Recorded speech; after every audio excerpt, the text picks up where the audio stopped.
At first, he was excited to be starting a new life. But after 4 days of hard travel on hot, dry roads, he was worried. He asked himself over and over again, "Will I be a good soldier?" Yusuf, look, that's where you'll live, his father said while they rode through some small villages just outside Aleppo. On a high hill in the middle of the town, the boy saw the tall walls of the castle climb up towards the sky. They made Yusuf feel very small and unimportant. The building looked like it was growing even taller while he rode through the town towards it. Yusuf wanted to go back home, but he knew that he couldn't say anything to his father. Ayub rode up into the castle, and Yusuf followed silently. They found the general talking to his men in a large room full of swords. Shirkuh was an ugly man with only one eye. No one could say that he looked like a general. But he was brave, and he knew everything about the best ways to fight and win. After the soldiers left, the general turned to the boy. "Well, Yusuf, are you sure that you want to be a soldier?" "I'll do my best, Uncle." "If you want to be one of my soldiers, you'll do what I tell you. Do you understand?" "Yes, Uncle." Shirkuh now turned to his brother. "Ayub, I'll take the boy, but only because you and I are brothers. I don't think that he'll be a good fighter or a soldier. But we'll see. If he's any trouble, he goes home. At once." Yusuf wanted to do well, but it was difficult. He tried hard to learn, but he was still small and weak, and he found the fighting hard. His sword was heavy. The other soldiers were fast and strong. His uncle was often angry. "Hey, Yusuf! You'll never be a soldier if you fight like that! I can't use you as you are. Go and try to understand how the law works from Governor Nuruddin. I don't want to see you here again until you can do something better than this. Work hard, or you'll go back home." Yusuf did what his uncle said. He thought, "I'll never be a soldier. What will my father say if I have to go home? Learning the law is so boring. But Uncle Shirkuh thinks I can't do anything else. Oh, I want to be strong like other boys." Now he stood for long hours in the governor's rooms in the castle, watching people asking Nuruddin for help. At first, everything was hard to understand. But soon Yusuf saw that Nuruddin was a great man. The governor always listened to everybody, poor people and women and children too, not just rich and strong men. The governor studied the law and talked about difficult problems with wise men. He thought about their words and took time to find the right answer. After 3 months, the governor saw that Yusuf learned quickly. People liked the boy because he was friendly to everyone. His thin face usually looked sad when he was alone, but when he spoke to people, he had a kind and happy smile. He also always tried to help anyone with troubles. Nur ad-Din began to talk to the boy about the problems of the castle, the town, and the army. The governor also talked to Yusuf about his great hope. One day soon, I want to make all the Muslim people stop fighting each other.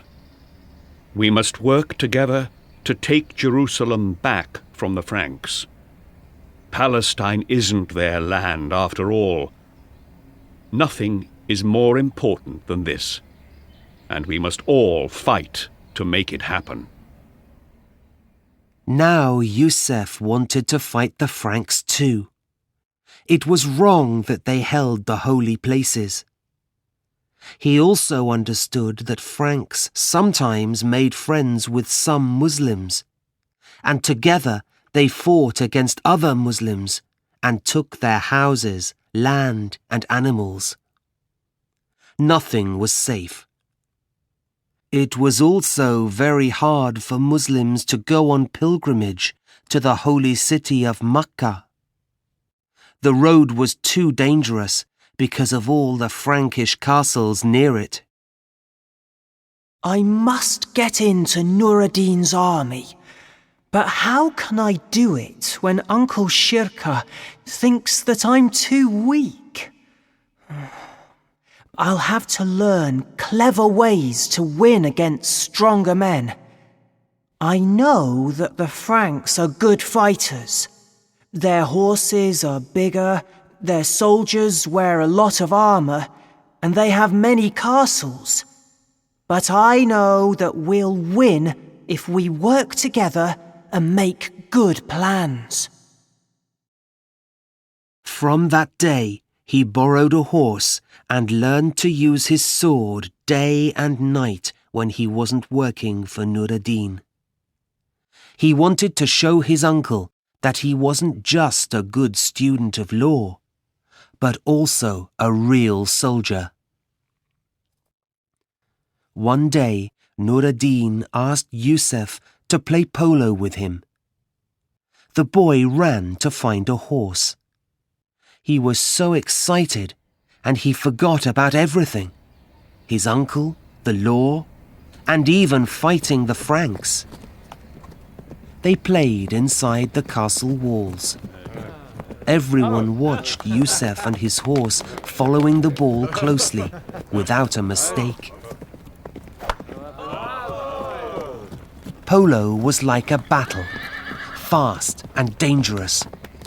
Many horses fell, men were hurt, and one died when a horse ran over him. But Yusuf rode wonderfully. He stayed out of trouble, and by hitting clever shots, he helped Nur ad-Din and his players to win.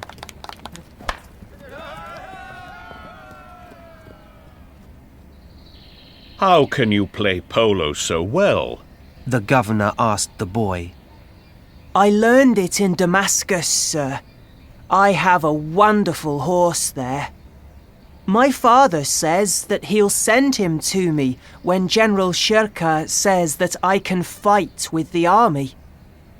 Tell your father to send the horse now. You're small and not very strong, but you're a clever fighter. You think before you do things, and you want to win. There's nothing more important in a soldier. The general will be happy to have another good man in his army. Go to him now and tell him what I said.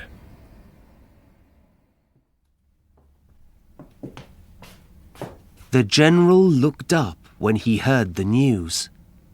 He wasn't smiling. Very well. You can come back. But don't think that you'll be fighting. Polo and war are different. You'll work in my office and learn how to move fighting men and horses quickly, and to find food, weapons, and a safe place for them to sleep. Remember that brave soldiers and fast horses are only half the story. We only win wars when strong men are ready to fight in the right place at the right time. Yusuf was in the army now, but life wasn't easier. Every day he made sure that the soldiers and their horses had good food to eat. He counted weapons and made sure that they were strong and clean. He paid soldiers and kept the army's money safe. He found answers to all kinds of problems from morning until night. But sometimes he felt sad because he never knew if his uncle was happy with his hard work. There was no fighting for Yusuf, but sometimes Nur ad-Din asked him when news came of trouble in Egypt.